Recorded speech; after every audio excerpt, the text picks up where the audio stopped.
terrorism efforts, and that you don't see as great of a threat of terrorism from Afghanistan as other parts of the world.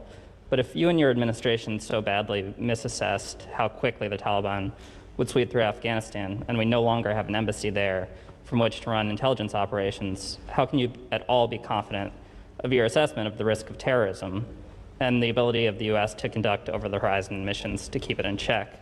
Can you tell Americans that they're safe and will remain safe from terror attacks in Afghanistan? I think you're comparing apples and oranges.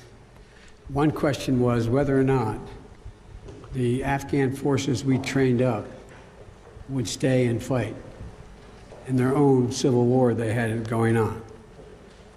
No one, I shouldn't say no one, the consensus was that it was highly unlikely that in 11 days they'd collapse and fall and the leader of Afghanistan would flee the country.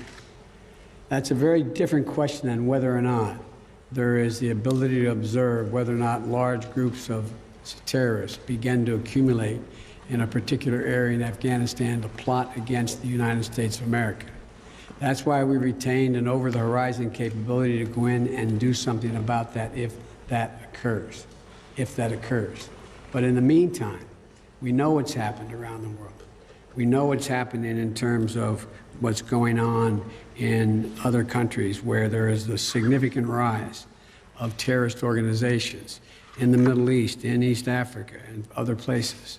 And so the bottom line is we're dealing with those terrorist threats from other parts of the world and failed states without permanent military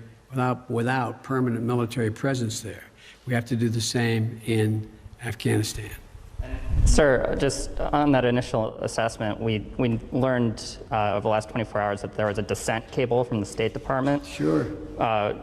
Saying that the Taliban would come faster through Afghanistan. Can you say why, after that cable was issued, the U.S. didn't do more to get Americans out? All kinds of cables, all kinds of advice. If you notice, it ranged from this group saying that they didn't say it'd fall when it did fall, but saying that it would fall, to others saying it wouldn't happen for a long time and they'd be able to sustain themselves through the end of the year.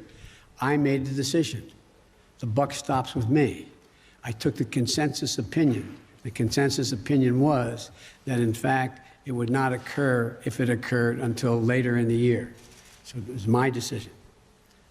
Now, my next is Stephanie Ramos, ABC. Thank you, Mr. President. Two questions for you.